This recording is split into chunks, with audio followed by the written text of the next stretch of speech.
Yes. Okay.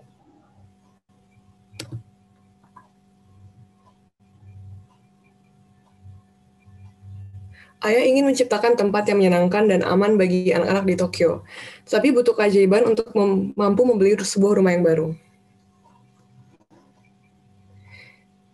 Jika putri saya mengalami hari yang buruk di sekolah dan setelah dia datang ke tempat ini, dia akan merasa jauh lebih baik. Sangat menyenangkan dapat bermain dengan anak-anak lain, berbicara, dan makan bersama. Itulah alasan saya mau datang ke sini. Sekitar 2 tahun lalu, seorang teman mengundang Aki untuk bermain setelah sekolah. Dan sejak saat itu, ia selalu datang ke tempat ini.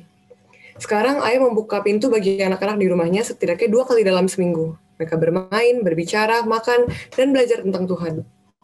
Dan bagi banyak anak-anak, di sinilah mereka mendengar tentang Yesus untuk pertama kalinya. Tantangan menyebarkan Injil salah satu kota terbesar di dunia cukup mengintimidasi. Untuk menjangkau semua orang di Tokyo, setiap orang gereja di sini harus bekerja bagi sekitar 10.000 orang. Jadi, setiap orang yang melewati pintu rumah ayah adalah sebuah berkat.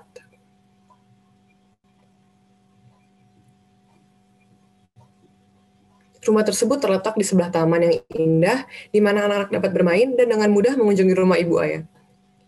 Lantai bawah adalah ruangan terbuka, sangat cocok untuk acara-acara terbuka. Tetapi ruangan ini lebih dari sekedar tempat untuk berkumpul. Ini adalah ruang di mana anak-anak benar menjadi anak-anak.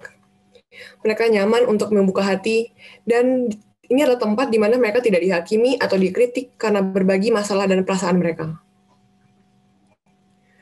Mereka datang kepada ayah untuk menerima bimbingan dan juga nasihat. Semua ini dimulai 2 tahun lalu ketika ayah merasa membutuhkan sesuatu lebih dari rutinitas hariannya.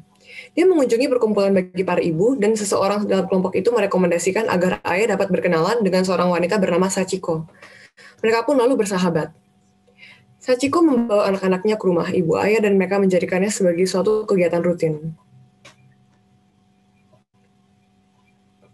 Minggu kedua, minggu ketiga, minggu keempat, anak-anak datang untuk bermain. Kemudian anak-anak baru juga mulai berdatangan. Kami sama sekali tidak mengiklankan tempat ini. Akhirnya, banyak datang untuk bermain dan bertemu di rumah kecil saya.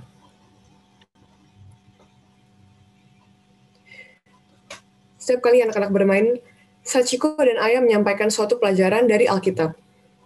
Ayah juga menghubungi orang tua mereka untuk memberitahukan di mana anak mereka berada dan juga apa yang sedang mereka lakukan.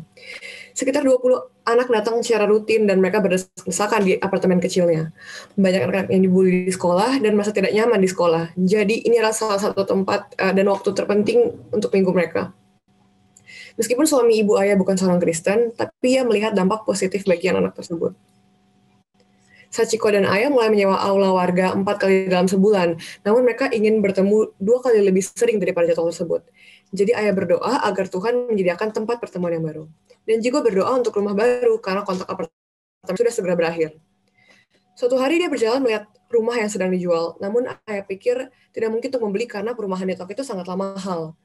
Tapi suatu hari, suami ayah pulang dengan kabar baik. Dia menyatakan bahwa pekerjaan barunya akan memungkinkan mereka untuk membeli rumah yang mereka inginkan untuk mereka gunakan sebagai pelayanan.